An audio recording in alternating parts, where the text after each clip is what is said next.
Hello and good morning, everybody. Good morning. This is Emma Nadler. How are you doing, Emma? I am doing well. Thank you for having me here. Absolutely. You've hit that moment. I mean, when you're sitting there putting the paragraphs together, creating thoughts that are going to put pictures inside our imaginations, this is that moment where you get to say, all right, I now relinquish this story to these people and they need to know my side of the journey. Exactly. And this has been a really fun part of the process. I'm enjoying spreading the word about this book, hearing from people about how it's moving them, laughing, crying, the whole thing. This has been a really cool part of the process. Well, the unlikely village of Eden, it's planted a lot of thoughts inside my own path. And the reason why is because adapting to reality when dreams don't materialize. I did a thing on iHeartRadio yesterday that was based on when things don't go as planned. And I know darn good and well that the inspiration from this book was a part of that conversation. Great. Yeah, I appreciate that. I think it is a theme that so many people can relate to. I think almost everyone at some point in their life has that experience where they think, okay, this is how my life is going to be. Mm-hmm. And then there's a departure from that. There's a change from what you expected to what becomes life. And I think that's a near universal truth.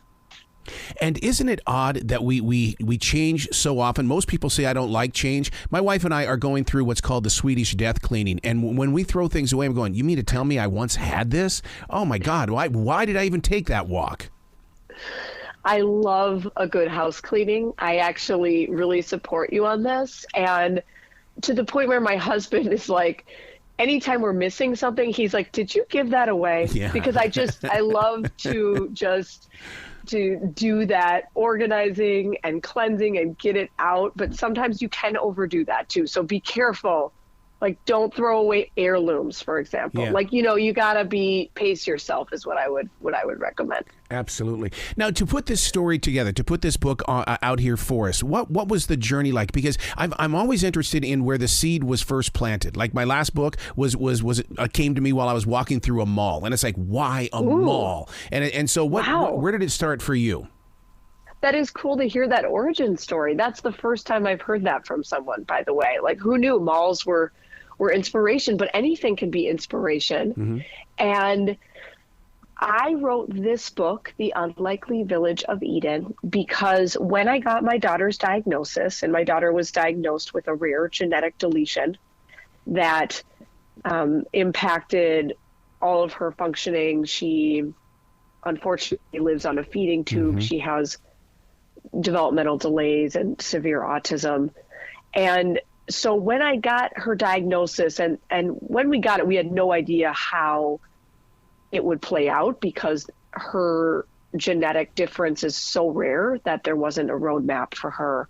And there was so much uncertainty. And I really wanted a book that spoke to me, that shared this journey in a way that was also funny and light, but heavy in terms of the heartbreak of it and the grief of it, but also portrayed mothers as the complex people that we are, that portrayed parents as the complex people that we are. I didn't want to just fully sacrifice my entire life for my daughter. I want to give her everything I can. And I also want to be a person.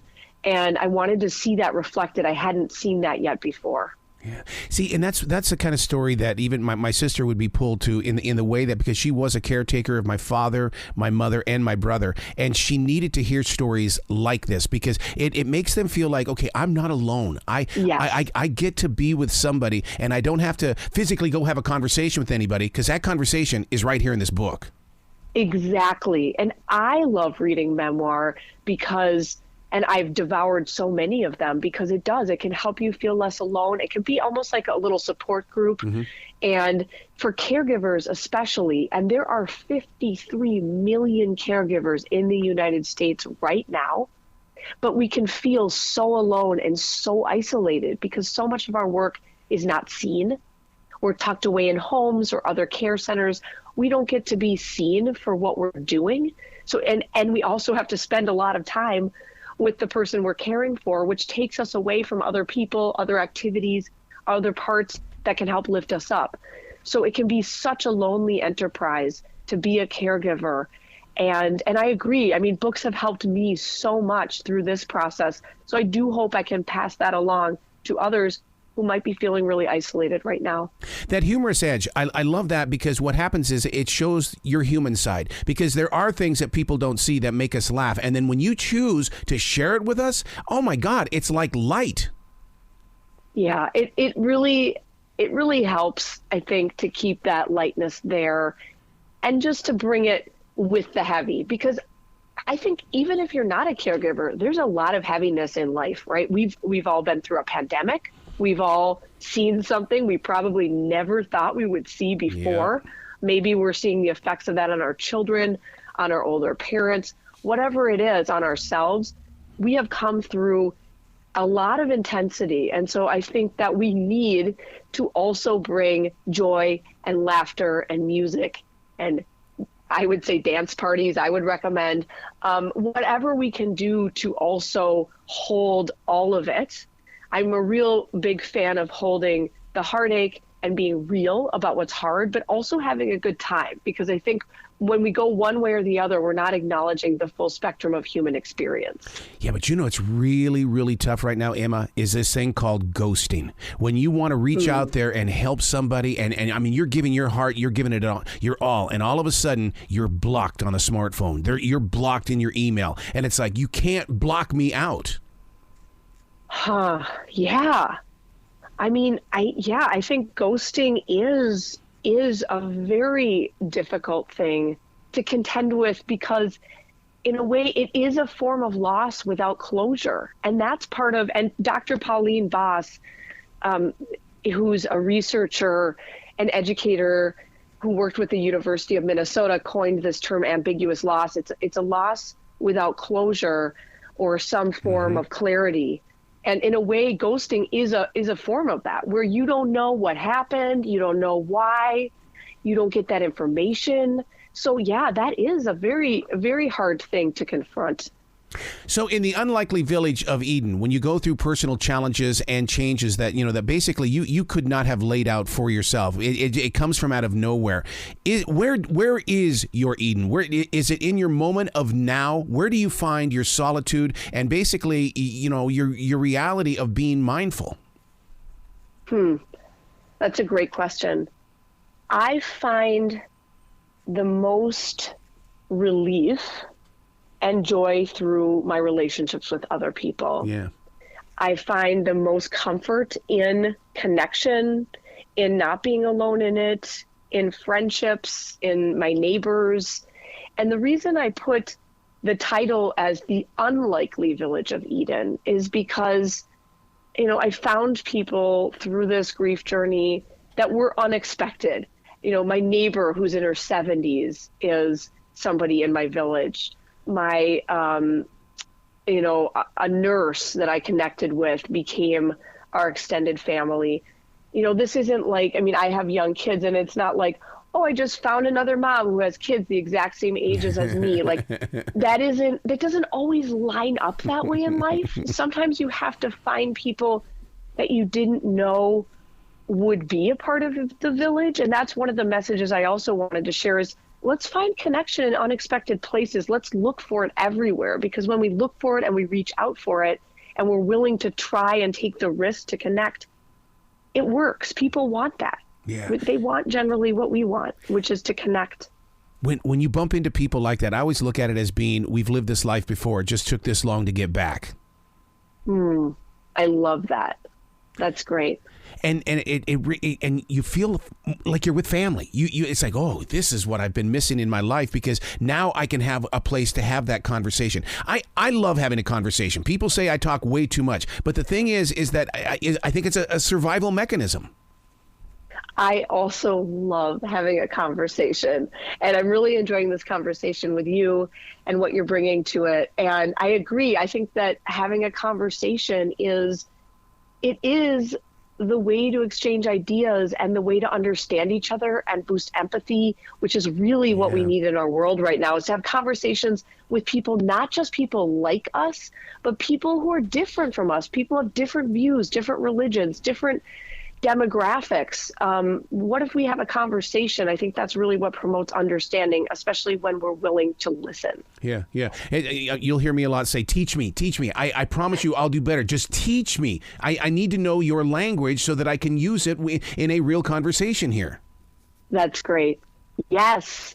And really direct and upfront, which I appreciate. Yeah. It sounds like you're not from Minnesota. No, I'm from Montana, and and then I think one of the biggest life changers for me is that during the lockdown I was starving for people so much. So my wife said, "Go get a job at a grocery store so you can be with your people." And in radio we imagine people exist. When you're in that grocery store, people do exist. That was a life changer for me to be there with them. That is great. What a creative way through to be of service too during that time, and to see the need that you have, which is a need that every single person has. We are wired for connection. We need it. We need belonging. That's a part of us that's come through evolution, that we need other people. And I think we're getting away from that. Yeah.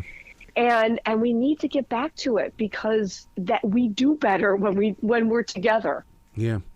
We have to have a real conversation here, Emma, in the way that this every day we keep hearing about these AIs. And today I heard about what Google is doing with the writing and things. I'm so afraid that how are you protecting your writing voice from an AI coming in and stealing your style? Is it even possible?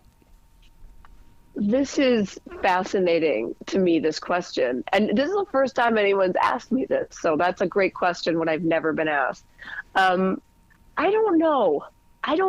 All I can say is I just write what I write. I am who I am. And I think that we all as people have something unique that robots or AI or technology cannot replace. Yeah. So I think let's all just keep being who we are. I'm not sure if we can fully protect ourselves from that, but I'm definitely going to keep trying. Yeah.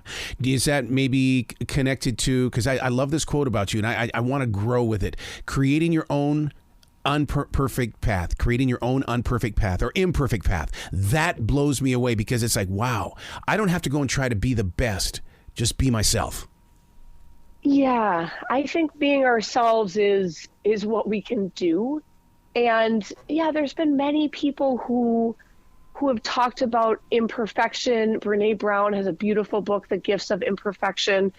Many people who've come before me have talked about these concepts, and I really want to take it and carry it forward, that we are all imperfect. That's what actually makes us interesting. Yeah. That's what makes us relatable. That's not something we have to protect from others seeing, but that's actually the way that we can find true connection. Wow. You've got to come back to this show anytime in the future, Emma. The door is always going to be open for you. Thank you so much. I really enjoyed this talk with you. I think you have great questions and ideas, and I appreciated how forthcoming you were about your own experience. So thanks so much for having me on the show. You bet. You be brilliant today, okay? Okay. You too. Thank you.